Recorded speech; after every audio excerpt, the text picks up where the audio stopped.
Pinalutang ni Senate President Tito Soto ang pag-amyenda sa saligang batas. Yan ay para maitamaan niya ang panghihimasok ng Korte Suprema sa kapangyarihan ng Kongreso nang desisyon na nito ang impeachment complaint laban kay Vice President Sara Duterte. Nakatutok si Sandra Aguinaldo. Pinal na ang desisyon ng Korte Suprema pero para kay Senate President Tito Soto, hindi pa tapos ang usapin tungkol sa pagdedeklara ng Supreme Court na unconstitutional ang Articles of Impeachment laban kay Vice President Sara Duterte. Aniya, kakausapin niya ang liderato ng House of Representatives kung ano pa ang maaring gawin sa aniyay pagkakamali sa desisyon ng Korte Suprema na nagpahirap umano sa proseso ng impeachment. Pinalutang din ni Soto ang usapin ng pag-amyenda ng saligang batas para raw maiwasto ang ginawaan niyang panghihimasok ng kataas-taasang hukuman sa kapangyarihan ng Kongreso. Palitan na natin konstitusyon. Baguhin na natin. Pagka ganyan, pagkatapos, marahil yung Constituent Assembly makakagalaw dyan para or maghihintay tayo decades. Bakit? Kailangan ma-retire na muna itong mga Supreme Court Justices na to. Sa desisyon na inilabas kahapon, may mga nilinaw ang Supreme Court.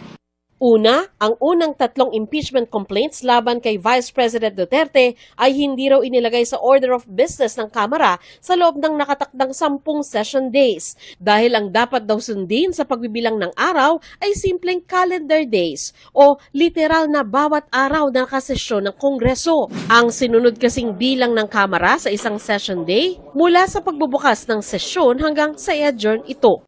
Pangalawa, maituturing ng initiated ang isang impeachment complaint kaya aandar na ang 1-year ban sa paghahain ng iba pang impeachment complaint laban sa opisyal kapag inirefer na ito sa Committee on Justice. Kung hindi inilagay sa order of business sa loob ng 10 session days o pagkatapos ito ay hindi inirefer sa House Committee on Justice sa loob ng 3 araw o kung hindi ito inaksyonan ng Kamara bago mag-adjourn sine die.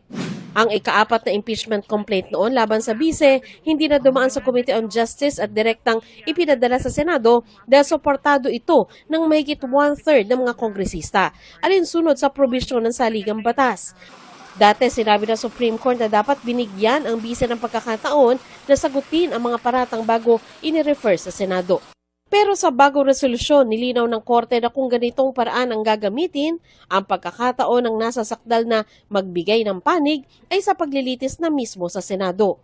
Sa desisyon pang isinulat ni Senior Associate Justice Marvic Leonen, sinabi niyang hindi dapat maabuso ang impeachment para mapanatili ang kapangyarihan ng kasakiman sa pamamagitan ng panghiya ng mga nasa matataas na posisyon para mapigilan silang gawin ang kanilang sinumpaang tungkulin.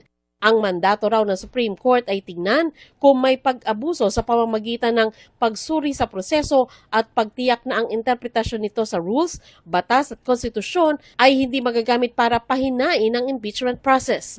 Ayon kay former Supreme Court Associate Justice Adolfo Ascuna, isa sa mga bumalangkas sa 1987 Constitution, sa bagong resolusyon ng Supreme Court, mas bumilis ang second mode of impeachment o yung pagpa-file ng complaint ng 1/3 ng lahat ng miyembro ng House of Representatives na agarang itatransmit sa Senado. Kung dati kasi, ni-require na padaanin pa ito sa House Committee on Justice, ngayon sinabi ng Supreme Court na maaari na itong gawin ng Kamara kung nais lamang nila. Mas maganda na ngayon at hindi na masyadong mahigpit ang proseso ng impeachment. Tinanggal na yung mga requirements na kailangan magkaroon ng hearing, kailangan magkaroon ng prueba na naintindihan nila yung complaint at saka yung ebidensya. Hindi na kailangan yun.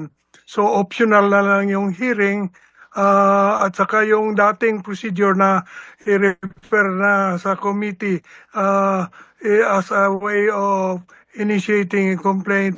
Punto pa ni Ascuna, hindi na rin pwedeng upuan o hindi aksyonan ang impeachment complaint. Over the loophole when Congress makes ipit the complaint, doesn't refer it to a committee, iniipit lang, and lumampas yung panahon. Sabi ng Supreme Court, hindi pwede yon. If you do not refer to committee within the time period and the time lapses, yun, commence na rin yun. Or even if you do not refer to committee and the time is still running, but the Congress adjourns, yun, initiated na rin yun. Panukala ni Azcuna, may magagawa pa ang Kongreso sa pamamagitan ng pagpapasa ng rules na naaayon sa posisyon nito. Palagay ko, pwede nilang baguhin yung mga sinabi ng Supreme Court as long as it's consistent with the Constitution. They can adapt all the rules they like as long as it is consistent with the Constitution.